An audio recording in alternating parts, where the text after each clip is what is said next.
Welcome to RetroBytes episode 13. My name is Brian, and this is a show where Sam, Alan, and I will talk about video games and life in general. And on today's show, we look at the news, celebrate the independence with indies, let you peek behind the curtain, we see how we abuse video game powers, and are we in the golden age of stories?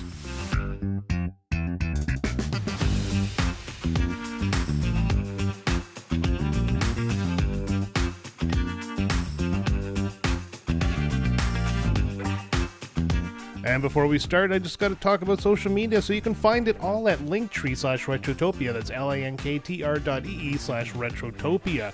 There you can find our Instagram, our Twitter, our Discord, and a link to our merch store, which you can also find at retrotopia.dashery.com.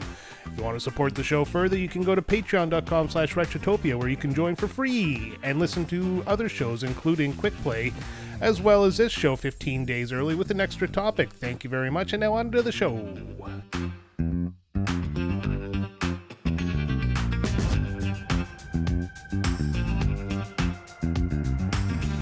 Tonight we're here talking on the 13th episode of RetroBytes, not Retrotopia as I fucked up before, but this is my baby, my little baby, so I'm just going to be the host this week, as I am often, because again, this is my baby, and with me, as always, is my great friend from Great Britain, Alan, and my, I guess, cheesehead from Wisconsin, Sam. How are you guys? Ooh, cheese. I like cheese. Cheese is good. I think that's what Wisconsin's known for, is the cheese state, because Green Bay Packers are called the Cheeseheads. Yes. Oh, right? Nice. That's correct. Yeah, okay, so I do know something about the football. There you go. And they are by default my favourite team by default. There we go. And now I'm learning that they're associated with cheese, and I feel like I've chosen correctly. It's actually meat packing. Good. Go on. Acme meat packing. Ooh. Because it's such an old team. They're still named after the company that owned and started the team. So there you go. Well, and there you go. History. They're packing meat as well, so I definitely made the right choice. Yeah, it's just a real cheese and sausage scenario. It just reminded me of South Park there. Tom Cruise is packing fudge. Either way, I'm in. Yeah, I'm good, Brian. Kind of glad that the temperature's gone down a bit, because it's been absolutely punishing over the last few days. We had a nice little weekend. Went out. We had a bit of a local festival in our little town here, which was nice. Got out, got sun drunk and actually drunk, and just generally had a good time. And Two best types of drunk. Oh yeah. Well, I'm not so sure about the sun drunk. You know, that makes me feel like I'm. That sounds just like heat stroke. A little bit. It pretty much is. It's just spicy heat stroke. Yeah. Spicy heat stroke. Fun heat stroke, not life-threatening heat stroke. I understand normal drunk, but sun drunk just turns me into a different person. I don't know who that guy is. So, but otherwise, it's Alan, but it's spelled Allen. It's Spicy Alan. Spicy Alan. There you go. How are you, Sam? Not bad. Tired. I started Excellent. the new Let's job. moving on. Yeah, started the new job this week. So, thank you guys for being accommodating. My schedule is going to be a bit different now, so hopefully I can still be on as many episodes as I have been. Yeah, we'll figure it out. That happened to me last year, right? Yeah. During the school. So, working around our schedules, we'll figure it out. Otherwise, we'll all go solo, and it'll be the breakup of the band. Oh, no. Or we'll just be like Kiss, and then just only do we'll do each of us solo work under the Retrotopia Or name. Blink-182 and only get together when we run out of money. Yeah, well, we run out of money now, so they're genuinely back. I like Blink-182, so I shouldn't really say anything. It's very obvious that Motley Crue is the just one in that time. Motley Crue is the one that they have a farewell tour, and they come back, and they have a farewell tour, and then come back. You gotta be like Rolling Stones and just don't die. Oh God. Do you know what, though, of all the bands that we've just talked about, Motley Crue are the ones that really need to hang it up, because Vince Neil sounds fucking terrible. Oh God, yeah. Did you hear that? Yes. That live footage of Kickstart My Heart is like. Mate, I have fallen into a YouTube rabbit hole of chasing that portly bastard around a stage, just listening to him like, and then utter every other word. I saw another thing where he had like commented on some sort of, I don't know if it was like a Twitter or Instagram post that was like clearly like an AI generated like sexy lady. It said like, would you me to take my top off? He's like, yeah, I'd like to see that. It's like, dude, it's fake. Oh, Vince. Bro, just let me input my credit card. Oh, where do I sign up for that? You're real sexy lady. Brian, how are you doing, mate? Oh, I'm not too bad. I still got the in-laws here for a few more days, so it's I've been cutting into my gaming time, but I managed to get Far Cry 3. I didn't finish it, but I've already played it once this year, so I just got to the end game area. I'm not going to spoil anything, but I beat that fight that you all know you have to beat before you get to the next part. Mm-hmm. And yeah, that's about it. That's all I've been doing. I've just been going around the island unlocking towers. I know how much Sam loves that, but he does. I went to Niagara Falls for a week with the family there. Promised my son a helicopter ride. It was too cloudy to fly, so he got no helicopter ride. And then we found one of those skydiving places where it's just a tube of air that fun. Shoots you up. Yeah, we were like, oh, let's do this because he's a little adventure seeker. We walk in, it's like closed during the week. I'm like, what sort of tourist fucking town is this? Was it cool? Oh, I was going to ask, was it cool? But you didn't get to do it. No, yeah. But I think my big thing is I had Chicago. 5 steaks in 4 days, so... Oh, nice. That is cool. That is your. Yeah, that's my vacation thing. Yeah, there's a place called Chuck's Roadhouse, and I like to try different restaurants when I go to places. But when you have a bunch of kids, you got to go to where they're going to eat. So, yeah, they just wanted chicken fingers, and we had to go to basically a steakhouse to get that. Chuck's Roadhouse sounds like exactly the sort of place that has an eating challenge. Yeah, I wish it did because they actually have. They're the place that has decent steaks at really good prices, and then just puts a 3% surcharge on your bill there just to top it off. But the guys who owns it is extremely resistant against raising his prices if he doesn't have to. Mm-hmm. So you can get a good quality steak there for pretty much half the price you get it at any other generic steakhouse. Oh, steak is good. Love steak. But yeah, that's pretty much how I am. So what else is everyone playing? So you've done Far Cry. Sam, what are you playing? Far Cry. But I've also picked up... we went on a bit of a vacation last week, and I was playing a lot of Hollow Knight. I set it down for a bit, which might have been a mistake, because I was having trouble getting into it, and then I finally really picked up speed on it, and I think I've got most of the game done. But we'll see. I don't know. So it's been, Hollow Knight, Far Cry, and then I got back into my Pokemon Silver playthrough. Nice. Just because it's like the exact opposite of Far Cry 3. It's relaxing and fun. And don't spoil it all. This is coming out before the Far Cry 3 episode. Yeah, that's true. I was gonna say you're gonna hear a lot more about Sam's thoughts about Far Cry 3 in just a couple of short days. I've learned how to use the swear button to censor out Sam and every bad thing he has to say, and I think I'm gonna burn it out. Yeah, it's gonna be an hour and a half long of just pressing that button. I wonder. No, it's not hooked into my microphone. Never mind. Completely off topic. I was gonna say it's gonna sound like fucking Morse code, isn't it? Actually, yeah. Well, I have a button on. Go ahead, Sam. Speaking of Blink-182, there was another clip I saw that was them singing that song "Family Reunion," where it's like shit, piss, cock, fuck, that one. Oh yeah. But they sang it on MTV, and it was just all bleeped. What's the point? I love that song. That's brilliant. I have not heard that in years. I want to fuck a dog in the ass. I want to fuck a dog in the ass. He wants to fuck a dog. This is the quality content that you guys pay for. That is the one Blink-182 song that stuck in my head since the day I heard it and has never left. Oh man! And it just randomly pops back up. That one. It's a catchy tune that just it just speaks to you. Yeah, between that one and the Happy Holidays one, where it's Christmas Eve and I've only wrapped 2 fucking presents. 2 fucking presents. Yeah. They are a good band. Nostalgia trip. All right. Do you want to move off into the news? We got 2 stories this week. Let's do it. Wait, did Alan talk about what he's been playing? Or did we skip? Oh, I guess, yeah. No, we did skip Alan, skip Alan. Alan, what have you been playing? To be honest with you, I'm kind of in between games at the moment because... That's a bullshit lie. Well, I mean, he finishes them. At any given moment, Alan could be between a game because he's finished them, like... Oh, yeah. It's just like instantaneously. He actually started the game when we started this podcast, and he finished it, hence why he's in between games. Yeah, now I have to sit here and talk to you guys instead of going off to get another game. Sorry. It's a curse. It's a curse. Right in the heart.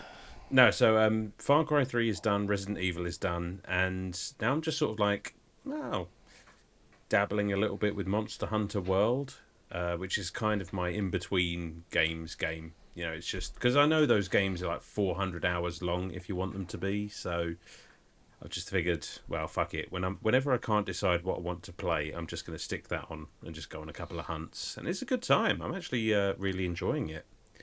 I tried that with Red Dead Redemption 2, and I got about, 20 hours into the game, and once again, I've left it for too long, and now I just can't get back into it.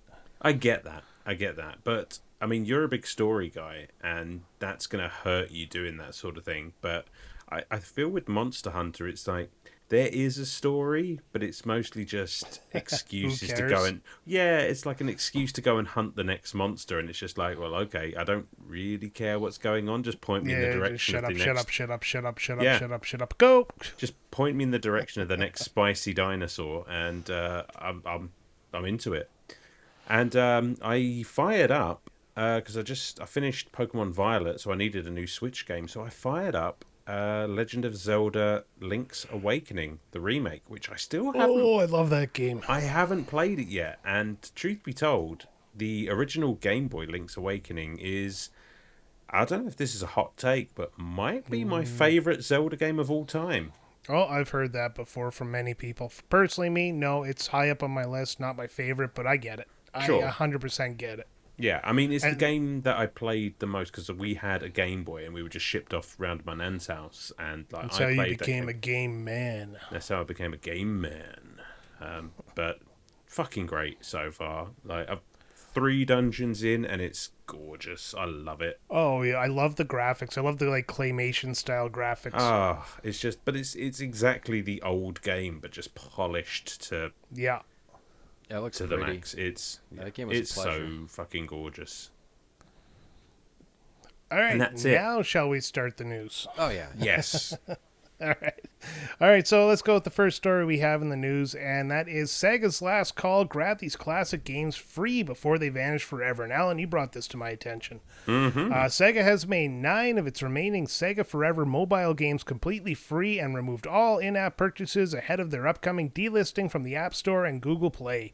Titles will include Crazy Taxi Classic, Golden Axe Classic, Shining Force Classics, Sonic CD Classics, Sonic the Hedgehog 4 Episode 2, Streets of Rage Classic, Streets of Rage 2 Classic, Super Monkey Ball Sakura Edition, and Virtua Tennis Challenge. A banner on launch warns that support is ending, but players can continue using the apps offline. While no exact delisting date has been given, once claimed, the games remain accessible indefinitely.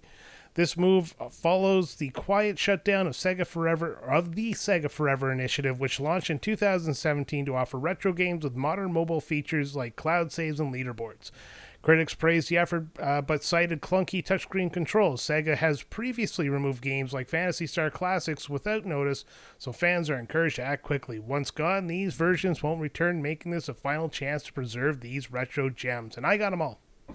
Yeah, nice. I did. Smart. I mean, I grabbed a few of them. Nintendo would never. Oh, no. Oh, what company was it? Fuck, there's a game that came out. I think it was Ubisoft or somebody put in their end user license agreement that when they end the game, you're required to delete it or destroy any copy of it. Yeah, I saw that, What and the that's because yeah, it's in those great big walls of text that you just agree to, and which we all do. Nobody fucking reads them, and then we all become the fucking Sentai pad or whatever it was from South Park. But yeah, I mean, I love this move. I mean, I came about this because I was literally looking for a way to play Sonic the Hedgehog 4, because, as you may know if you've been listening to the show, I'm sort of working my way. I'm on the Sonic the Hedgehog Odyssey, just playing through all of the games in release order again, and I was just like, well, how the fuck am I going to play Sonic the Hedgehog 4? So I went looking, and I found this story, and this is a good move. This is a good look for Sega, and I know they've really technically got nothing to lose by doing this. They don't have to do this, and No. I mean, there are a few there that I'm going to scoop. I got the Shining Force classics because I've never played Shining Force before, and as Sam pointed out to us, like, this is 3 of the Shining Force games, I think it was, which is crazy. The amount of hours of gameplay you're getting there. Yeah. Well, yeah, have a look. 'Cause I know it's Shining in the Darkness. I know it's Shining Force 1. It might be Shining Force 2 as well, Yeah, let me give it a check. I'm booting it up right now. But, That's the best value of all of them, I think. Like 100%. The Shining Force is such a good game. Yeah, it's Shining Force 1, 2, and Shining in the Darkness. There you go. If you grab all of these for the low price of 3, I mean, that's about the best deal going.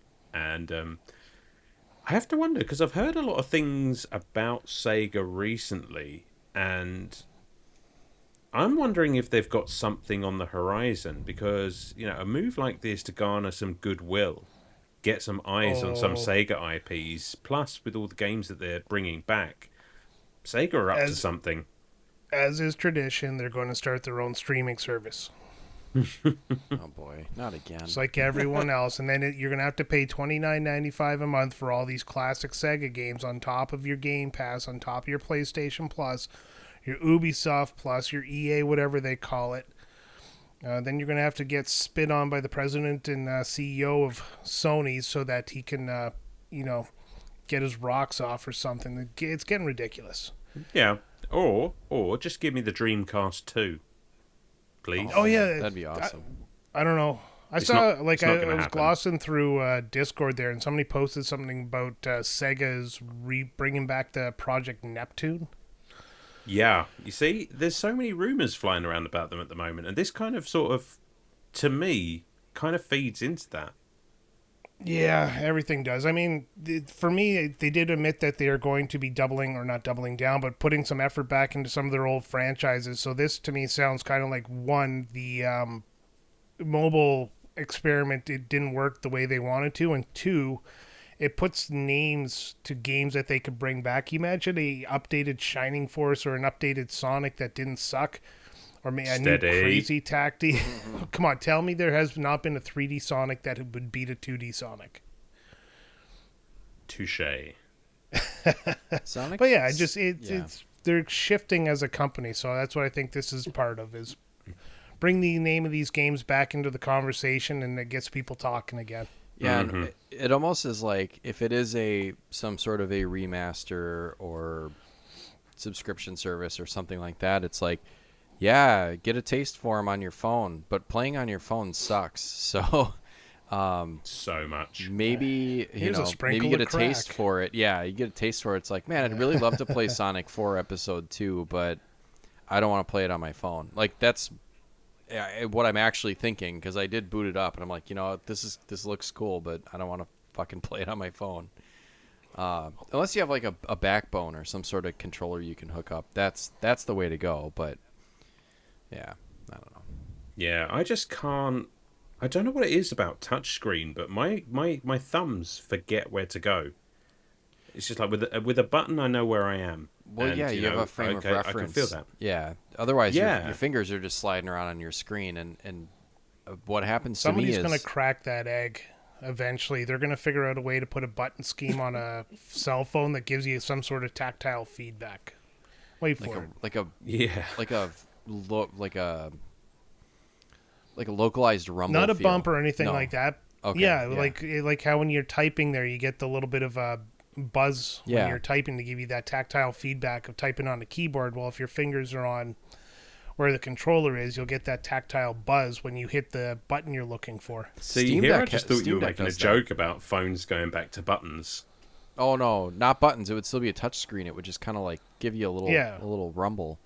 It's like when you pop your keyboard up to text there, and you get that tactile feedback, the little thing that makes you know you hit the right key. Mm-hmm. Like, you don't even think about it. That's how effective it is. True, but it's not going to stop my fingers from sliding all over the screen. I mean, there is feedback when I press the right button. Sonic will jump. Unfortunately, that's about 40% of the time.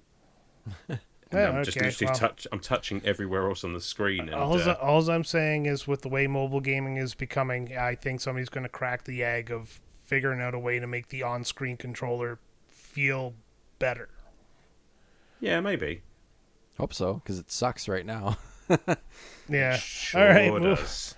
Moving on to our second and final story, AA and indie domination. 40% of 2025 Steam hits come from small studios. In 2025, nearly 40% of the top-performing Steam games are coming from AA and indie studios, a significant shift in industry dynamics. Rather than being niche curiosities, small teams are producing major hits. Solo and micro studios have launched critically acclaimed titles like Claire Obscure Expedition 33, Schedule 1, Balatro, Blueprints, and Monster Train 2, with many achieving Game of the Year candidacy or breaking into Steam's top charts. These successes highlight a broader trend. Mid-budget AA games are enjoying a comeback fueled by digital distribution, lean development models, and increased publisher support. As a result, Steam's ecosystem is more diverse than ever, with small team rivaling larger studios in both sales and critical acclaim. In essence, 2025 marks a turning point where agility, creativity, and focused design triumph over scale, reshaping what constitutes a top-tier game on PC. Now, before we get into the discussion, this one actually kind of leads into the first topic of this month. As I told you guys, I've been trying to be more thematic with the first topic of every month, and since Canada celebrated its birthday on the 1st of July, and America celebrated Independence Day on 4th of July, both of us independents from Britain. Thank you, Alan. You're welcome. Let us discuss independence by examining these independent games or indies and blending it in with the last news story as well, and how their impact on the current video game market has gone. What is it about these smaller studios that seem to make them special, and what indie games do you like and think stand out compared to these AAA monsters? That's a lot to chew on. Oh yeah, tell me about it. I forgot to edit that down. I thought you were gonna say I forgot to breathe while I was saying that. Yeah, pretty much. I'm trying to catch my breath. This is why Brian reads the topics, because he's just so fucking good at it. Oh god. Anyways, yeah. Indie studios. I mean, it's no coincidence that you look at gaming news at the moment, and every game developer, everyone, they're all losing their jobs, and they're by and large all coming from these big AAA studios that are having to shut down because gaming budgets versus the return on games is just getting so out of whack that it's almost not sustainable anymore, which really has led to that gap in the market for these indie studios to, I suppose, take risks on smaller budgets and just make games that are far more fucking interesting, aren't they? I mean, go on. I love your points there, and I agree with everything you said. I just really think indie studios are just games made by gamers as opposed to games made by corporations. And I think that's my issue with AAA games nowadays is they're too big. Like, yeah. I love Spider-Man and Spider-Man 2, but it is a massive game. Grand Theft Auto 6 is going to come out, and it's going to be way too big for me. But I'm going to play it. I'm going to play the shit out of it.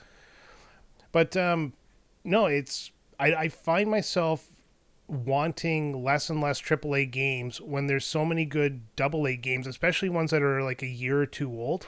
Mm-hmm. Just catching up on these things and finding them it's been amazing. So I think the passion that goes into these by the developers is what's making them succeed. Yeah, definitely. And it's no, like you said, it's no coincidence that these games, Clair Obscura, Expedition 33, Balatro, things like that, I mean, these are all in contention for, as you say, Game of the Year awards. It's because people are gravitating towards what they haven't seen before. Now, I love the AAA games, and I love that sort of PlayStation Studios third-person action game as much as the next person, but those big studios can't afford to take risks. And it's the smaller budgets, the smaller studios that can, they haven't got as much sunk into it, some of them, and they can bring their vision to life sort of independently from that sort of umbrella of the money men. And it just makes for far more interesting games. Yeah, absolutely. Sam, you got anything? Yeah, I mean, I agree with what you guys said, but also, for me, it's a lot of, from a gamer's perspective, a lot of it is like time. You want something that's fun and you can get in and play and isn't a massive time sink necessarily. A lot of people don't have the time to play, Grand Theft Auto 6 is going to be coming out, and a lot of people are going to dedicate a lot of time to it. But there's going to be people that, maybe they would have been interested in it, but I don't have time to sit and play a massive game like that for hours and hours on end. So, yeah, and from what I think it was what Alan said, like they can take some risks, like Blueprints. Brian, you played that. I played a little bit of it, and I was like, God damn, this is a really clever and pretty novel game. Yeah, it's simple, fun. You could do run 20, 25 minutes. Yeah. It was a great little game. I think this is where like the innovation is coming in. You could say, Balatro been a smash success, and it's really kind of strange that it has been almost, because it's like it doesn't do anything all that different except being fun and providing a gameplay loop that's quick, easy, and easy to pick up. So I think that's where like these games are, that's why they're as popular as they are. This doesn't surprise me at all. No, and No, it's very addictive as well. Some of them. Yeah, these have been more fun to play, in my opinion, than some of the AAA games that I have played. And the graphics, like graphically, I find some AAA games try to focus more on the visuals than the gameplay and anything else, and just they want to immerse you in this experience, and then you end up with this game that falls flat, like Starfield. Like, sure, it looks great, but the game felt like nothing. Honestly, when I played it, it was just like, wow, this is Skyrim in space, but it's not even as good as Skyrim, because at least when you ran out, after the first part of Skyrim, you were immersed in this gigantic ass world that you could take part in, and your goal was to go to this point and fight things along the way. It was like you're right into the game, but I felt like Starfield was just started slow, and I don't know, it's just boring, and then everybody's going, you gotta wait 12 hours and the game picks up. Well, no, I'm not waiting 12 hours for a game, but... Yeah. So anyways, my greater point to this is that I think AAA studios might be trying too hard, and they're inflating their own budgets because of this. Like, have you seen how many people are in the end credits nowadays? Yeah. Oh my god. Like, it should not take 45 minutes to go through everybody who worked on the game, because you have to give, like, the guy who dropped off the skip the dish order a friggin' credit in the game. I mean, everyone deserves their due, but these again, the studios, the budgets, it's all just so overblown. And for every God of War Ragnarok, say, which is spectacular on all fronts, that game really nails what AAA studios should be doing with games. There is something like a Starfield where it's just like, okay, it's all right. And for a budget that a game like that has, for it to be all right, and not really make a mark on the gaming landscape, it's kind of, whoa, that's a big waste of time and money. And for a company, especially when they, yeah, go ahead. Yeah, I was gonna say my only point, especially if they overpromise and underdeliver. Yeah, Cyberpunk. Yeah. Apparently that's good now, though. I'll get into that one later. Well, and especially like a game like Starfield, or what was the other one? Like, there was a vampire one, right? Redfall. Yeah. These games were like do or die for Xbox studios, and it's just like, maybe don't, pour all of your effort into a game. I was playing Far Cry 3 this past week, and it's like, that game is it's over 10 years old, or is it just 10 years old this year? 2015. In 2012. Okay, so it's 13 years old, going on 15. Like, I don't know how much,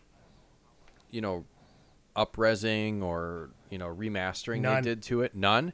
Then video games have not come all that far from 2013 to now that we need to continue to, like, pour all of this effort into these massive, like, it's been done before, then you're just doing the same thing over again with a different skin on it. Now, I gotta defend video game graphics on this one, because Far Cry was a series that always pushed your PC over the top. Yeah. So nobody had... Yeah, it's that in Crysis. Nobody had a PC that could run those games day one. The technology wasn't out. Yeah. That's crazy. You remember that phase, right? Yeah. Well, Far Cry was the first game like that where it was so graphically intense that nobody had a computer that could run it. So, yeah, it looks the same. It looks fantastic. But it is Far Cry, so they had the ability. It was pushing the envelope right out of the gate. Yeah. Yeah. But I was just, like, the technology was there then and was novel then. It's no longer novel to have a giant open world game that, is, Blades of Grass is always the, the standard for, like, brilliant graphics. It's just like, it's fine. Just make it fun. Yeah, so many games are like that. Like, they run their advertising, they're at the game expo or whatever, and they're like, if you walk through the forest, you can see that every leaf has a caterpillar chewing out a unique pattern on it. It's like, but I'm not going to pay attention to that in the game. Yeah, but I don't give a shit. Yeah, that too, right? And then, like, a whole team of people are sad. Yeah. Guy spent like 45 days of his life sitting there perfectly animating a caterpillar. 24-hour days, hasn't slept. I was on the caterpillar team. Team Caterpillar. And it's like the list is like 50 names long. Yeah, fucking takes 20 minutes to go through the credits. Anyways, no, my last point about AAA games as well is the recent trend of fixing it after it releases. Really, they release a broken product or under-deliver what they promise, which is one thing that irks me about No Man's Sky and getting all this praise now. That game, I think the reason they can get that praise is because what they delivered to today was given to you for free. But had they started charging a little bit to get the next pack, that probably would have been the end of that game. But Cyberpunk, what's another one? Starfield, I think, was considered one of those games that under-delivered for what it promised. Pokemon Scarlet and Violet. Yeah. So there you go. Your precious Pokemon's in there as well. I mean, it was a fun game. It just looked like shit at times. Yeah, but we were talking about indies and AA studios, and we just ended up shitting on AAA. But what are some indie games that you guys are particularly fond of? Ooh, like, I like the Sea of Stars and the Messenger there. Fucking stars. As a small studio out of Quebec City, Quebec, up here in Canada, nailed off two fantastic little games that are connected, I think, in spirit, or they might be connected completely, but there's a bunch of passionate guys. There are nods. There are nods between the two games. If you know what to look for. But yeah, Celeste was made by somebody who just kind of had an idea and went into, I can't remember the name of the competition, but it was like a Pico 8 competition where they made this game into Game Jam in 48 hours, and then they turned it into this like global phenomenon, which was Celeste.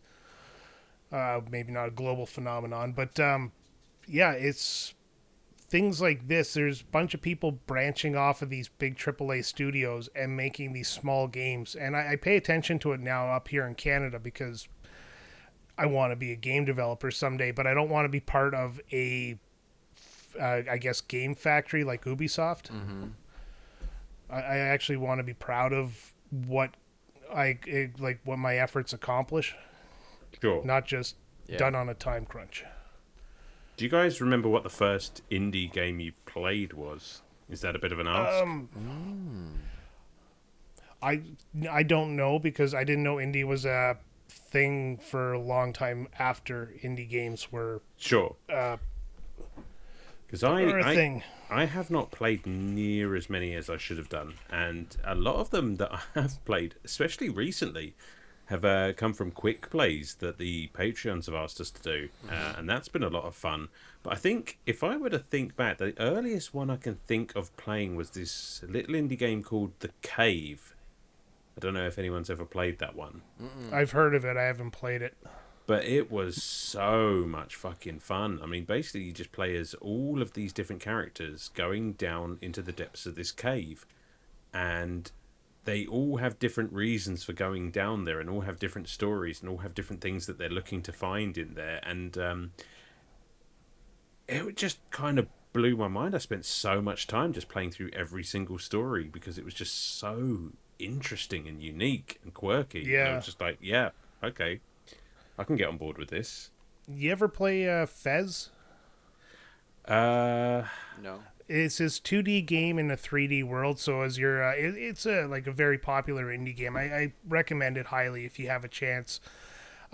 You're basically going through this world, and when you get to certain points, you actually have to physically rotate the world so that you can carry on. It changes the way you platform, but you're always platforming in a 2D environment. Whoa. So you kind of have to work both 2D and 3D. And this guy worked so hard on this game, and then the fandom broke him, I believe. Oh. So there was never a Fez 2. Oh man! I'll have to look it up. I'll have to look that up. It sounds like I was looking. It sounds like a platformer, but like also a Rubik's cube. Yeah, that's actually a good way to describe it because it's really hard to define without looking at it. But it is as I described. You're a 2D platformer jumping around all over the place, but you rotate the world in a 3D environment. Neat. Yeah, it is very neat. I was looking at a list of games. I guess if you've played Minecraft, it was technically an indie game to start out. Yeah, that's true. Like that's stuff true. stuff like Minecraft, Five Nights at Freddy's, like those are technically indie games. That just blew up and got huge. Stardew Valley. Stardew Valley is a big one. Yeah. Stardew Valley is fantastic. I can't think of what my first indie game would have been, but I think the first one that I really sought out was Wargroove, which is that kind of Advance Wars type indie game. That is a fantastic. It's so fucking tough too. Wargroove. Sounds groovy. Cuphead was probably one of them too for me. Oh, there you go. Cuphead. That's still the game I want to play, but I just don't want to spend $20 on it. So I've been You can get it for less out. than $20. Kind of scares American. me, if I'm honest. Put it on a wish list or something, and wait for it to go on sale. Oh, I look at every sale. I look at Steam. I look at PlayStation. I look at Nintendo. Oh. I won't buy it on Xbox. I'm not a big fan of the controller for Xbox. Yeah, I was gonna say whatever game you played on, you make absolutely sure you're comfortable with it. Don't play it on mobile phone. Oh my god. Yeah. I don't even know if that's an option. But that would suck. That would suck so bad. I'm curious. I'm gonna see if it's on the App Store. Cuphead. Some other indie games. I'm just kind of looking at a list here. Celeste, Hades was a good one. I've been meaning to play that. Animal Well, if you like, I guess, a little bit tougher platformers, that's a really good one. Vampire Survivors, a really good casual one. Dude, Among Us. Oh, yeah, Among Us. Yeah, I played that way too much. I'm trying to think. What was the one I played? Rogue Legacy? Oh yeah, Rogue Legacy and Rogue Legacy 2 are really good. Those are, I think, the first roguelikes, and where the term roguelike comes from. I mean, it's the first one that I ever played. Well, I think there was a game way back in the 80s or 90s called Rogue. Right? Well, but I think this is just kind of what solidified. Kind of like Halo was not the first game to use 2 sticks for a camera and movement. No, but I just mean specifically that game Rogue was what inspired the roguelike genre. Yeah. I don't know if you guys have ever played The Witness or Hotline Miami. No. If you like a very funny game, the Stanley Parable Ultra Deluxe, Stanley Parable, but it was free on PlayStation Plus. Where do you get those free games every month? It was free a couple of months ago. I played it, and it's fucking hilarious.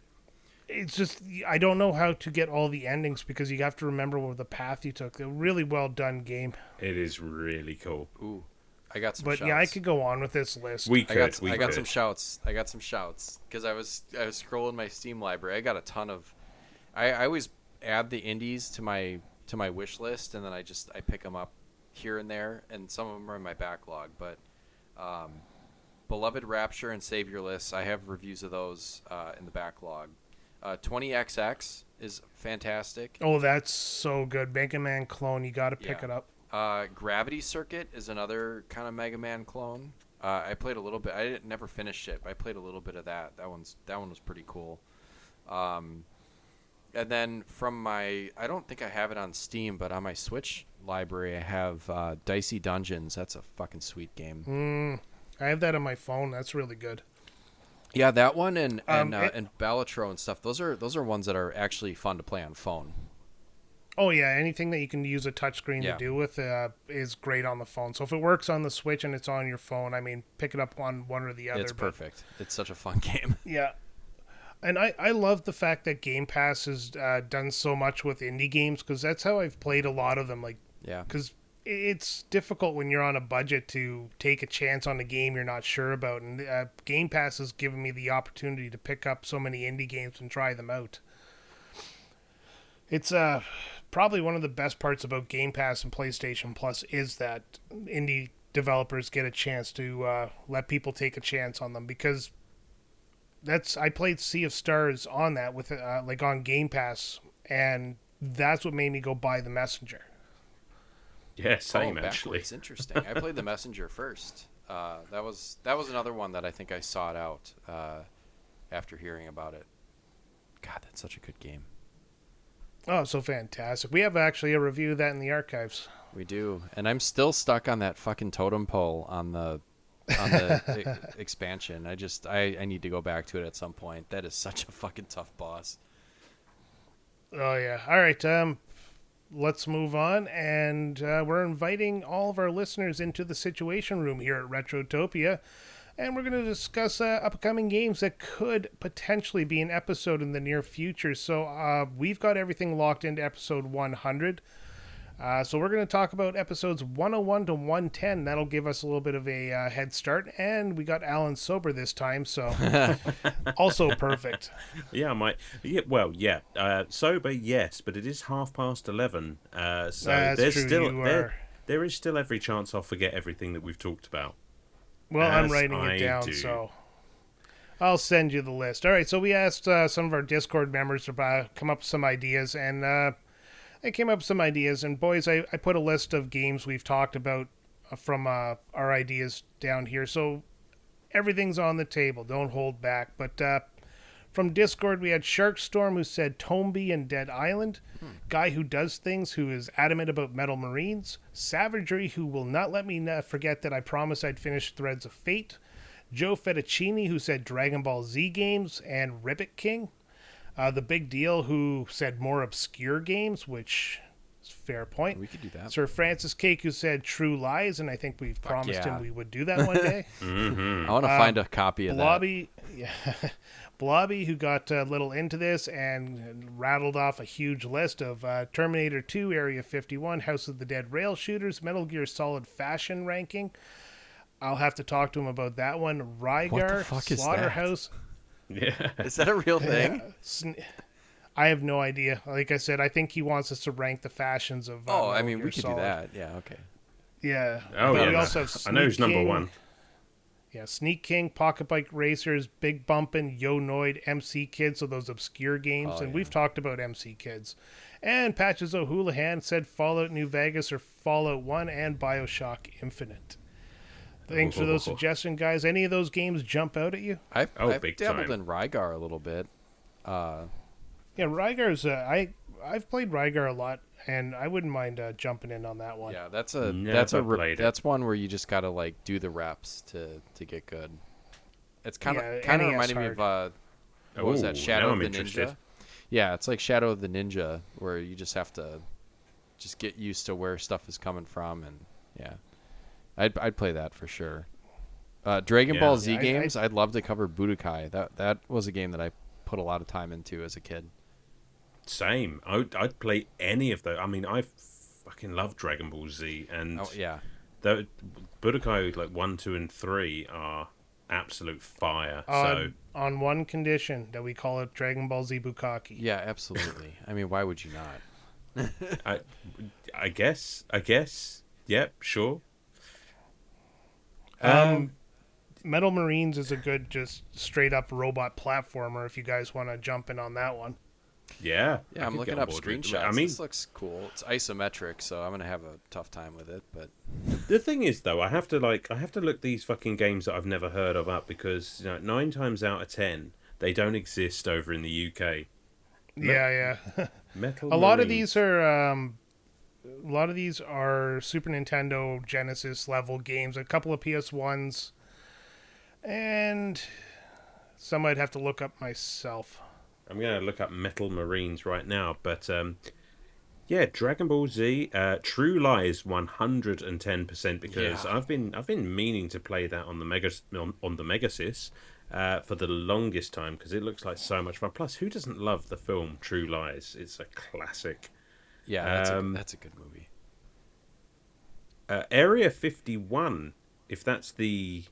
I think I played that on the Xbox, the OG Xbox. Yeah, that's that big arcade that comes with the gun there, and you're just, like it says, rail shooter, so all you're doing is just shooting whatever appears on screen. I tell you what, I'm thinking of a different Area 51. The Terminator 2 one is fucking awesome, but I tell you what, if we cover one of those, I'd want to make sure that I scour the area to find a working cabinet and actually like play the arcade version. There you go. A little bit of homework for all of us.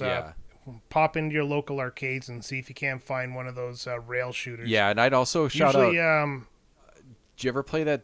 Is it like Degeneration X or whatever, that game that had Aerosmith for some reason? No. But I am aware of it. That is a good one. I mean, there's a bowling alley not far from us that might have some of these light gun games. It's possible. Yep. Yeah, I'd have to. Well, I'd if have to you find a have barcade. a chance, poke your head in. Yeah. I'm pretty sure we have. There's an arcade that opened up, or not arcade, a bowling alley with an arcade in it, and I think it had a couple of rail shooters in it. If not, it's like 90% racing games. Yeah, those are fun too, though. All right. So I got about 4 games on the list so far. The RPG could be Threads of Fate. It's actually a fun little game, but it might be harder for you guys to find. It's available on PlayStation 3, PlayStation Store, under the PS1 Classics. So you can play it on your whatever plays PS1 Classics. Threads of Fate, released in Japan and North America. Fuck's sake. Wow. But it's not released in Europe on the PS3 Classics? I have no idea. Man, that's going to be tough to find. That'll have to be like... I don't have a... So you'd have to play it on PS3 because they still have that storefront up? Yeah, you just got to go through a fucky way to get money onto the store. Oh, yeah. I've heard that's a fun... it's a good thing that I've already got what I want. Yeah, all right, so look into way, that. Huh? Yeah. You guys look into that one, and we'll circle back to it if we can all get a copy. The list I got below there, we've promised Kingdom Hearts. In fact, I made a promise on Remember the Game that we'd cover Kingdom Hearts. Do you want to throw that in finally? Yeah, we really should. But it's I love Kingdom Hearts. I am all in to talk about Kingdom Hearts. It's just been one of those games that's hard to like sink the time into. Yeah.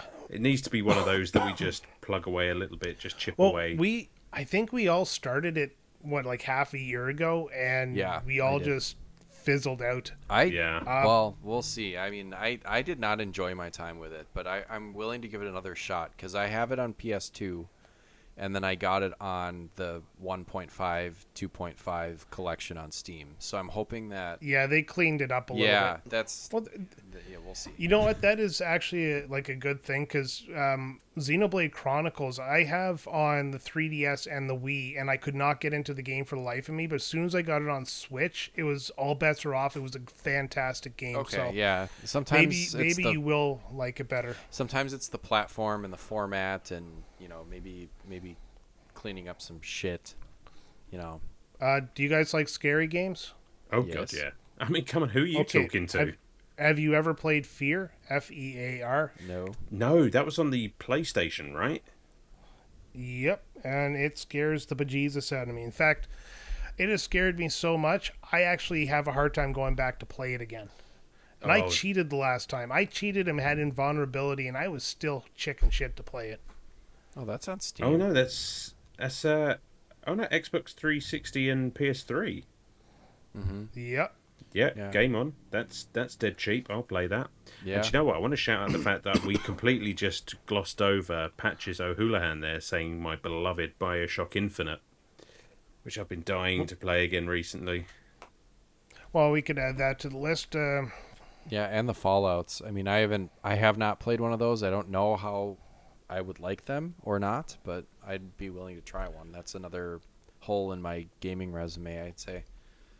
Well, let's hold off on that one because we got a couple of beefy games yeah. here. That is a huge meal. Yeah, play Kingdom and- Hearts and Fallout New Vegas and whatever that Threads of Fate one all at the same time. Yeah, back to back to back. I like this list that you right put now we together, have too. Yeah, we have a good mixture of games right now that we could do a beefy game but have a Nintendo game in the middle just to keep it soft.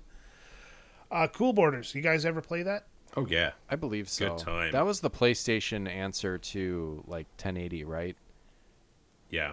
Yeah. Yeah. So I am going to Or put maybe it was the other way around. I'm not sure which one came first, but it was like, yeah, and SSX too. I see that on there. God, there were so many freaking. Yeah, there were so many. No, Cool Borders was an N64 game. I'm dumb. No, it wasn't. Yeah. No, No, which one am was I it? talking about? Snowboard Kids or whatever. Wasn't there No, one you with were like thinking little tiny? 1080. No, there was Yeah. another snowboard game for the N64. It had like little tiny looking dudes. Yeah, Snowboard Kids. I think Snowboard Snowboard Kids 2 Kids. is one of the most expensive games on the N64 now. Jesus, why? I Oh, don't probably know. because it came just out like is. towards the end. Oh, there's so many good games on this list. Look at Why this. is I it mean, rare? Small Alone production. in the Dark, I love. Devil May Cry, I'm definitely up for talking some Devil May Cry. What a Blaster Master, I've been meaning to play that for the longest time. Blast Core, Comic Zone. Fuck. Yes. There's we like don't have any. We don't have any Sega games on my list so far. Do you want to do Comic Zone? Fuck yeah, that game is so hard though. So it's I don't think I can beat the first level. buckle up, kids. And it's like it's- yeah. Man, like you have to punch through walls at some point and it takes your life away. Like it's just like And it hurts you. such a fucking And it hurts you. Oh man, there is Right. a very specific. It's like a survival, not horror, but like it's like a survival beat 'em up. Yeah. There's like a very basically. specific way to play it. Oh my god. All right, we have 5 bite-sized games, and we have 4 games that are probably going to take a little bit longer. So we could either add one extra bite-sized game to give us more time for one of these longer games, or add, a game that's a little bit longer, or a little more story intensive, I should say, not longer. I can't believe you've got the Darkness 2 on this list. That is a pull. Oh, I love that game. I know. I like the. The I first think the first one was great. The second one was just fucking brilliant.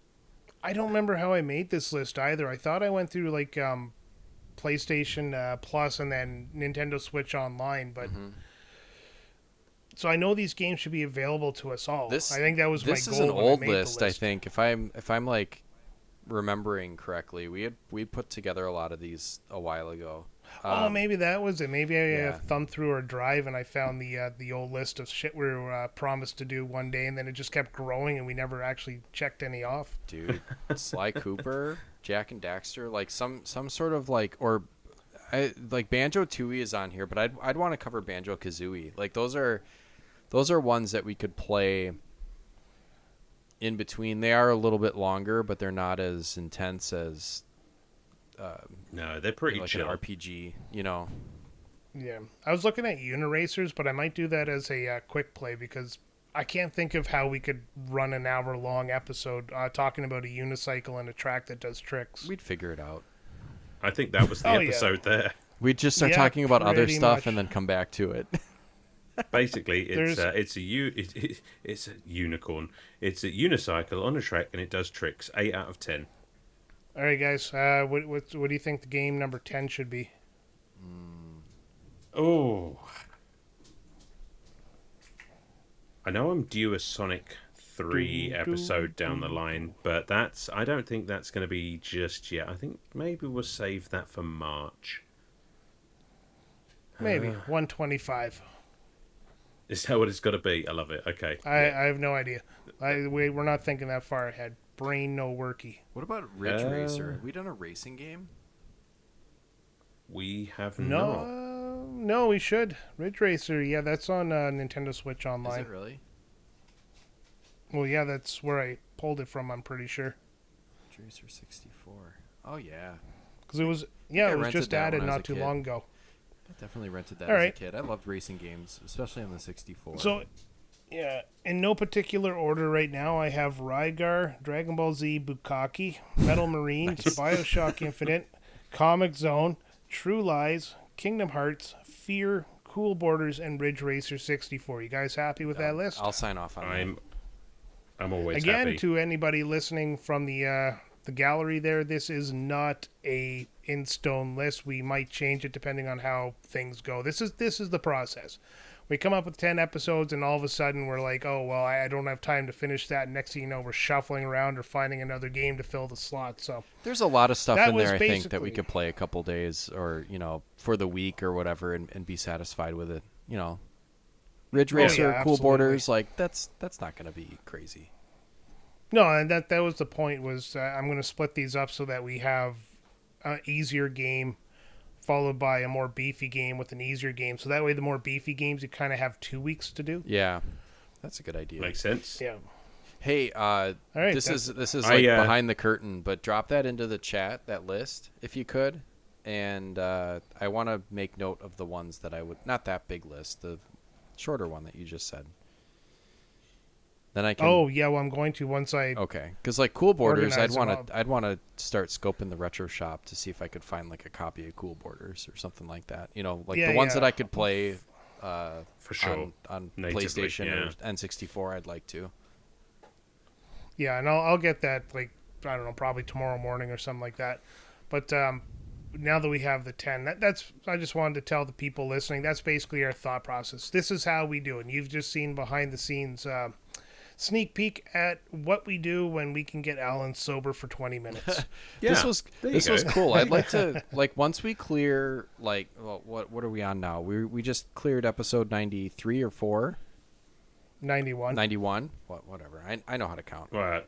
I think this would be fun. Like in another couple months like this, do this again. Like.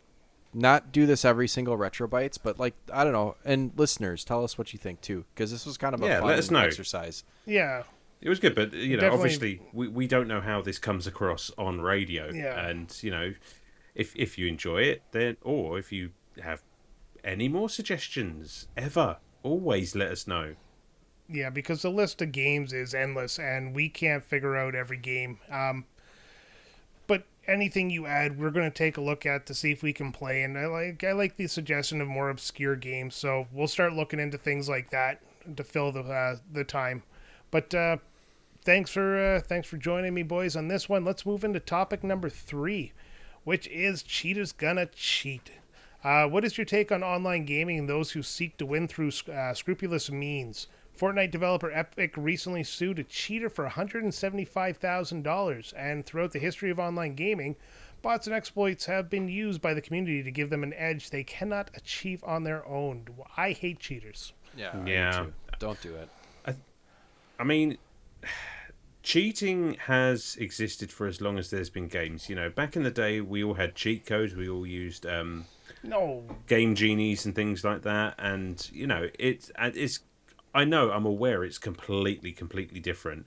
But if you're if you're just playing a game by yourself, and you want to cheat to win, you want to use, I don't know, save states, you want to use codes, invincibility, and what have you. You do you, have fun, you know. But if you're going online with other people and cheating in order to win, why? Where's the satisfaction in that? Some people need to be winners, and they can't do it without the performance-enhancing drugs. I know, but it's a hollow victory, surely. Or I had a roommate who relished in the idea that other people were having a bad time when he won. Well. And it was actually his goal to make people have a bad time, which I think is like a mindset of some online cheaters. You're gonna have a bad time. I could see that. Yeah, like, I don't know. It's shitty. What I would be interested in knowing is in this particular case, because I think that's happened before. Like, either get a lifetime ban, or, you know, in these extreme cases, the developer can come after you. I wonder what exactly they were doing to cheat, because I would think that in a game like Fortnite, I would think it would be kind of difficult to flat out cheat. Like, I'd be interested to know what they did that constituted cheating, and how they arrived at the $175K for damages. Like, what? It's such a weird, you know, when it gets to this point where it actually goes to like litigation or whatever. Like, how do you determine all this stuff? You know, where it would be real easy to just be like, oh, you were caught cheating, you get banned. So, yeah, they must have done something to really piss them off, right? Yeah, no kidding. Okay, so I just jumped on Google because I guess I should have added a little more to that story. But in a social media post, Epic Games says that it has taken legal action against two parties, one who sold cheats and the other who digitally attacked live streamers as they were playing Fortnite. Huh. So it seems like they're trying to stop these people from being douche buckets. Which is fair, you know. Oh, maybe, sorry, that was a different lawsuit. Okay, so they sued the guy they're suing for $175,000 cheated during a tournament. Oh yeah, that's well. There you go. Okay, I mean, come on. I mean, that's where when there's money on the line, that's where you can actually quantify things. But that's where I was like, is this just a dude like, you know, comes home from work and plays Fortnite, cheats or whatever? Like, that's someone you just ban. Like, there's no, you know, unless there's some way to demonstrate. I thought there was either a Call of Duty or something, you know, going after cheaters monetarily because they claim that it harms their business because people don't go to the game, because if there's a lot of cheaters, you know, then your average player doesn't have a good time because they're getting wiped out by cheaters. But yeah, that's if it's rampant, you know. Well, yeah, you look back in the day when you had cheat bots and name bots and all that kind of crap in Counter-Strike, and like all these software you had to install on your computer to check your computer, and then it became something that was invasive on your computer, and companies were trying everything to stop it. And it was all because, like I said, douchebag can't friggin' win a game honestly, so he has to find a way to win. Otherwise, he goes to school and gets beat up for no reason.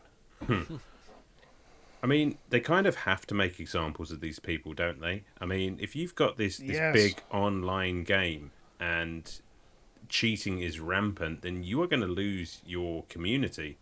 If you don't do anything about it, if you don't make examples of these people, you know, people are just going to go elsewhere. And, you know, for a developer like Epic, I mean, that's taken a huge chunk of change away from your business model.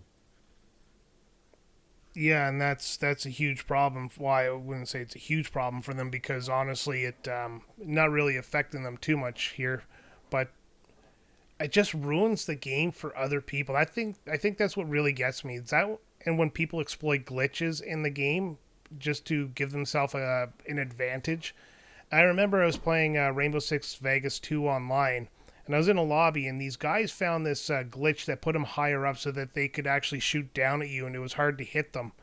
And that was all they do. When you kill one of them, they'd run back to that spot, they'd exploit the glitch again, they get back up there, and there was no fun in the game. So, No. I spent 5 minutes shooting at them, and I was like, well, I'm done, and I left. And then they get to, jerk each other off about how they beat me. Yeah. It's just sad. It is. If you have to cheat to play an online game and ruin everybody else's fun, that's my problem. But if you're playing a single-player game, like you said, Alan, cheat all you want. I have. Yeah, we've all done it. I mean... Yeah, I mean, I've goosed the game just to finish it, or, just to... Whatever. Yeah. Well, I just played Final Fantasy VI because I'm doing an episode of Retro Riders there with Hoagie Man. And I knew I had to beat the game in an expedited manner, so I turned on all the boosts and everything, and it just kind of cheesed the whole way through the game. So sometimes that's fun.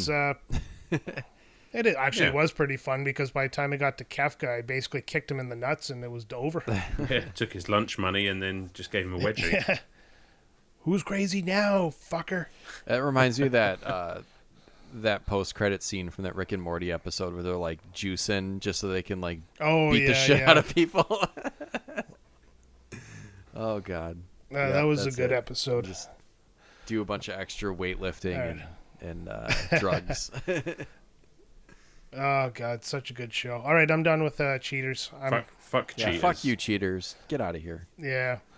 All right, do you remember last month when somebody asked us to choose our magical superpowers, but we added the caveat there that the other two would get to add a counter condition to it? I like that. All right. Let's do it again. Let's run it back. This month, we are going to do it with video game power-ups. So what video game power-up would you choose, and what condition will we put against you? Let's start with Sam. Sam, what video game power-up are you going to choose? I really enjoy flying. So, like, I'd say, like, the cape from Super Mario Brothers, or Super Mario World, or the Tanuki suit, something like that. All right, I got a counter for that. Okay. You get the lead boots from Legend of Zelda: Ocarina of Time. Fuck. So it's just back to regular. Try jumping. getting up to speed, yeah. But you have a cape. Yeah, so I guess I could just kind of swoosh it around. That would look cool. So you can fly. All right, so I'm going to say you can fly, but the first time you do it, you realize that you're never able to land ever again. You have to stay flying for the rest of your life. But it's manual. yeah, you're in control. You just can't land. You just always miss the ground. Oh yeah, it'd be land. like you just like go out of control. Yeah. Yeah. Well, both of those suck. if it's the Tanuki suit, then you can never take the Tanuki suit off, and you have to exist. Oh, why would he? You have to exist on a diet of rubbish or if or you have garbage. the Tanuki suit, you have to become a furry. Shit. That's actually better. I just like the idea of look how hard Sam is as he turns into a statue. Oh, that gold one? That's weird. That statue weird. one is really strange. All right, Alan. I definitely misread this. I just took this to mean video game power. I didn't see power ups. That's okay. Because I was thinking, what do I want? Do I want to just mitigate all fall damage, which is something that I'm very interested in, having played Far Cry 3 recently. Fuck that fall damage. Fuck that fall damage all the way to hell and then a little bit further. I thought a video game power. I thought save states would be nice in real life. There's a Rick and Morty on that too. You know what? To make it a game power up, I might have said this before. I'm not sure, but if I have, fuck you. Can I have rewind? I mean, like the Dagger of Time or something like that. That is a power up. I'll take that. Then the ability to like see how a certain path will take me, and then be like, "Nah, I don't like this," and rewind back and try something else. Sam, do you have a counter for it? Okay. If you rewind to try something else, if you don't like the result, you can't go back to the one that you liked. So you only get like one extra shot. So it might be worse. It might be worse. That's okay. Mine good. was going to be you can only rewind to the day you were born. So no matter what you do, you have to relive your entire life to get to that point again. Oh God! my could you imagine like brutal. Could you imagine the like jabbering lunatic you would be if you had to live several lifetimes to just like retry stuff? No, I missed the item. And back to a baby. See, that is better than any fuck up. Like, I was just thinking, when I thought of that, I was just like, well, if it were me fucking up my own thing, I'd say, you know, I'd rewind myself back, but I would forget what I'd done. So I quite possibly would just do the same thing over again. But that's way better. Fuck you, Brian. Oh, man. Actually, you know what would be really funny is if, like, oh, this is a better one. If you use the rewind, you can only play back to the point where you rewound, so you get stuck in a loop where you just constantly rewind the loop that you're on. Like you can't go beyond what you rewound. So it's basically just Groundhog Day. Yeah, but for like a very short burst. Like if you rewound like 5 minutes, like, oh, I fucked that up, whatever, you'd be reliving the same 5 minutes for the rest of time. That's gross. Yeah, that's shitty. I'm sorry. Oh, fuck you guys. All right, Brian, let's ruin your life. All right. Looking at the list of things I could power up on, and because it's technically considered a power up because you have to collect it and it's not mandatory for the game, I'm going to go the Dragon Shout from Skyrim. What does that do? I've not played Skyrim. Fusto Ra. So anyways, Dragon Shout has a bunch of different powers, but the one that's most famous is the ability to yell, and it causes such a force that it'll push people back, make them flip in ragdoll style and stuff like that. And I'd use it mostly on driving, just to let people know how I felt about their driving. See, that's a tough one because there are so many different powers assigned to it. I'm going to go specifically with the Fusto Ra. Okay, well, if you're doing that, then every time you use it on the road, it results in an insurance claim. You never said my insurance. Hey, well, it would be like both parties. It would be like a car accident. Well, no, if I yell at two cars and they smash into each other, like I never touched the cars by legality, I am not the cause of the accident. Who knows where that yelling, booming voice came from? So I am going to say either... Oh, I don't know which one I like best. Oh, hold on. I got a better one. You can only do that. That's literally what I was about to say. That like, is, you can. Yeah, you that's what I thought you guys. You could only. I cannot control normally. The volume of my voice. Yeah, but you can literally only speak in Fusro Da, or you can use that power, but for the rest of your life, you always have a sore throat. Ooh. Oh, see, the one I came up with while we were sitting here was every time you use it, you need a throat lozenge, but throat lozenges are now extinct. Or every time you Fusro Da, you immediately shit yourself. Oh, see, that's a good one. No change then. Call that a I love this game. Fusro Dookie. Fusro Dam. Puro Da. Yeah, that's good too. All right, so I think we're going to try this a lot more often in the future. I enjoy these. I really like how we come up with the dickhead moves on each other. I love it. So much fun. All right, so if you guys want to throw a comment or a suggestion of something that one of us can pick and the two of us can ruin, go ahead. You can do that by joining our Discord, or you can do that in the Patreon, or you can do that in the comment section of the podcast. We check those as well. So, yeah, have fun. Let us have it. And that brings us to the final topic before we get to the Patreon-only topic, and that's going to be...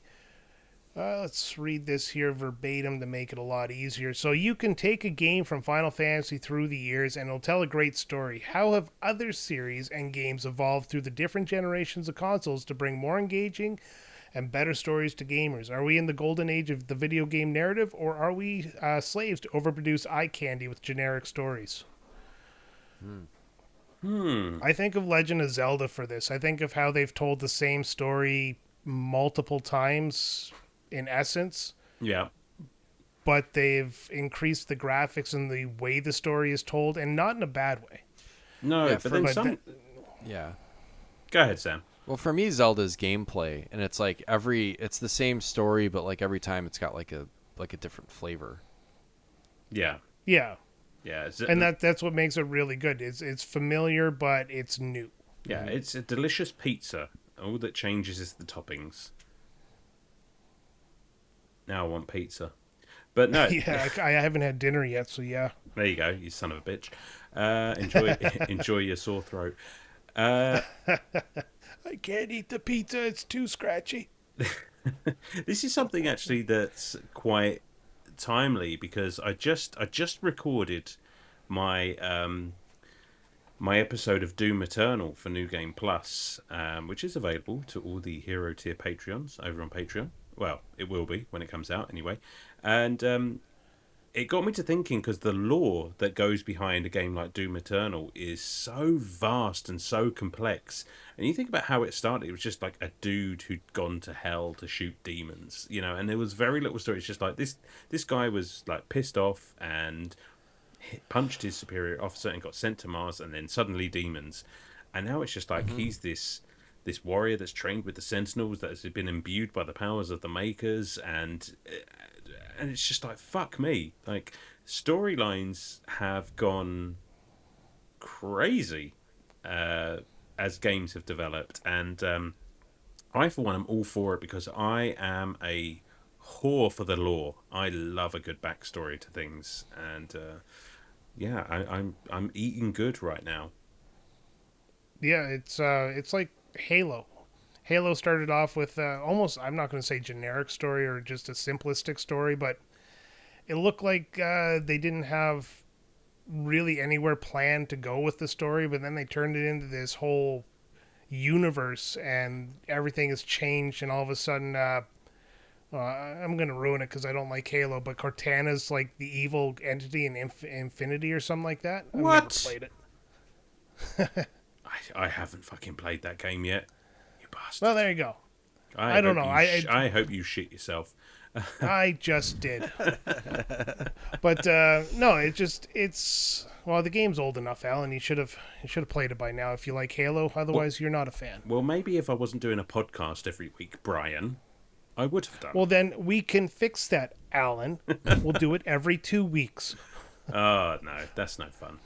No. Yeah, I know. Anyways, no, it's I don't know. I like how narratives have increased. I like Final Fantasy is kind of not one I would use as the example, because every game is unique in its storytelling, so they don't really connect to each other. And I dread the day that somebody tries to interweave them together to make the Final Fantasy universe, if they haven't already. But, I'm not talking about the city and stuff like that. I'm talking about somebody trying to make like the you know how they kind of shoehorned a timeline into Zelda? Yeah. Yeah, that kind of idea. Trying to make Final Fantasy 1 through 16 fit together. Yeah, that would suck. But no, I honestly like how storytelling has grown. I find games. There was a point, and Far Cry 3 is actually one of those games where it told a story and let you play the game, and it did it both well enough that it was really good. And Far Cry 4, which I still have a hard time getting into, but Far Cry 5, which is like a fantastic game, and even 6 does it well. They blend the story and the gameplay really well, and the franchise you can see grow as every game comes out. Yeah, I don't know. I mean, I was just thinking with regards to, like, when you get those first entries in a series where you're talking at things like Halo and what have you, it's like the story is kind of basic. I mean, is it franchise? Is that what does it? You know, when a series gets so established and they realize, well, hang on, this game's going to sell no matter what, we can start expanding on the story. We can spend a bit more time on this. It's just like, because I kind of see it like, well, it's kind of like Star Wars, if you'll allow me my one per episode. Yes. I mean, you look at A New Hope and it's a fairly contained story. Then they realise, well, hang on, no, we're making more of these. Let's expand this universe. And now look where we are. I think it just, it comes down to how much time people are willing to invest into the story when they know that they're going to have time to tell it. I like that point. That's actually a really good point, and it's also the franchise point you made at the beginning there. If a game comes out and they're not sure if it's going to do well, you kind of want to make a conclusion to the story, and then if it does well, you have to kind of fiddle in a continuation of said story. Mm-hmm. Or you have a game that you think is going to do really well, and you plan a cliffhanger ending, and then the game flops, and then now you have this cliffhanger forever because no studio will pick it up. Oh God, yeah, that's like when worst. your show is canceled. Yeah. Yeah. Oh, what's that show? My Name is Earl. Oh, it did that. It got canceled on a cliffhanger because they were getting ready for the final season there, and then they just cut them off. So did Last Man on Earth, and I guess technically Community too, and then they came back. But like that happens all the time. It's like Freaks and Geeks, it's the Firefly. Worst, like just fucking stop canceling good shows. Don't.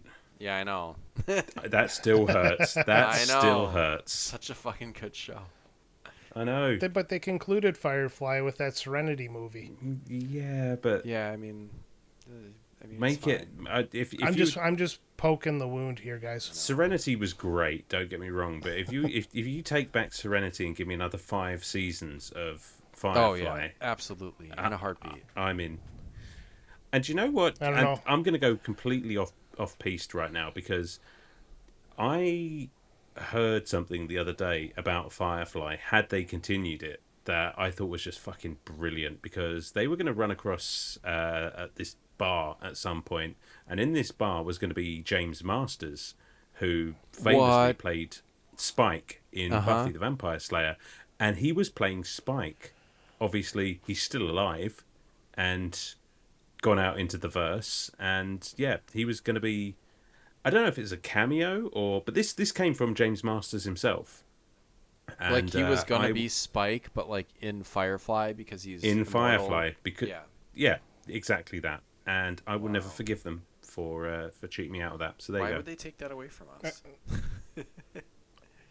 Because you touch yourself at night, Sam. That's why they would have kept it going, because they need the nerds.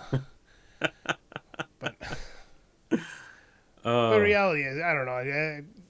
Firefly is a story that we should tread lightly around because it's so beloved. It's a slap in the face. I hope Nathan Fillion recovers from it. Oh, yeah. I think he has. He did Castle. He did a bunch of other stuff. He's in The Rookie. He stars in that right now. He does a really good job. That too. Yeah, he's a good actor. Yeah. All right. So getting back on topic here a little bit. Sorry, completely derailed. Answer the question. Are we in the golden age of video game narrative, or do you think we've gone past that and now we're just kind of in the downward slump and everybody's just graphics? No, I don't think so. I mean, I think about some of the games that I've played recently, and some of the games that I've played within the last few years, and it's just like some of the greatest stories that I've ever experienced have come from video games. Are you talking about new games, or are you talking about just games you've played? Because if you played something that's like 12 years old, then that doesn't kind of count in the modern age what we're talking about. It's tough because I play so few brand new games. Yeah. See, I think we've crested the age of great storytelling, and then when these new consoles came out, and everybody was all about these RTX graphics and reflections in the windows and the water and all the realistic facial movements and stuff like that. Like, you see Hideo Kojima, one of the greatest storytellers in video games, he's showcasing more the facial expressions and movements of his characters on his game coming out for the Xbox than he is the story of anything. Hell, I still don't know what Death Stranding's about. I do, but that's an entire other podcast that to explain that shit. And you've just reminded me that Death Stranding 2 is out and I need to play that, because there you go. Now that story fucking blew me away. And see, I gotta play. Like, I kind of avoided it at first because, everybody was like, it's a walking simulator, and I didn't want to put the money, but it's on PS Plus now. No excuse. No, and you're not averse to a bit of a walking simulator. You've historically been known to play that sort of game. Yeah, but not at a $70 price tag, right? Yeah. I mean, play the game Journey for like $9.99 on PlayStation 3 versus $80 for a pretty looking walking simulator. It's so much more. And all right. You know what game I recently played with a great story was RoboCop. I mean, that served as like a like an unofficial, it's like RoboCop 2.5 or whatever. Like, that kind of shit is cool. That's what I'm interested in now, where it doesn't necessarily have to be something that's an established franchise or some sort of movie tie-in, but I don't know. That was a good one. Also available as a new game plus to all of our Hero Tier Patreons. There we go. And then also, and then those horror games, those like Telltale type games, those are fun. You just absolutely killed my segue, Sam. I'm sorry. Fucking stepped right on the nuts of my segue. I'm sorry. It's on the ground crying. I had that. Alan just set me up so good, and you dunked me. Would you like me to do it again? Yeah. No, it's too late. It's over. Oh. But speaking of things that are over, Alan, why don't you tell them where they can find the Patreon? They can find the Patreon, funnily enough, at Patreon.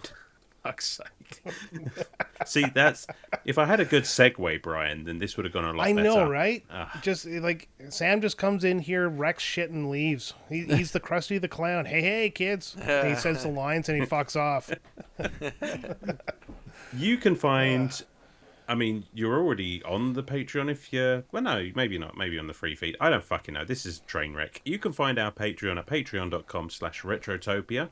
And you can find all of our socials, our Discord, our merch store, and all of that good stuff at linktree/retrotopia. That's linktr.ee/retrotopia. Come and join in the conversation. Come and tell us what you thought of the episode. Give us game suggestions. Give us topic suggestions. Give us power-ups and superpowers and what have you that we can fuck each other over with. It's a good time. Of course, don't forget to listen to our main show, Retrotopia, every Sunday, wherever you get your podcasts. And I think I pulled that back. What do you reckon? Nailed it. Thank you. Thank you very much. All right. Well, that's going to do it for this episode of Retrotopia on the free feed. If you want the Patreon-only topic, you'd have to join the Patreon for that. But for now, I'm going to say goodbye to Alan and Sam. We're probably going to sit there quietly for a minute while we create a segue. Thanks for listening. Check out Retrotopia, like Alan said. Until next time, this is RetroBytes.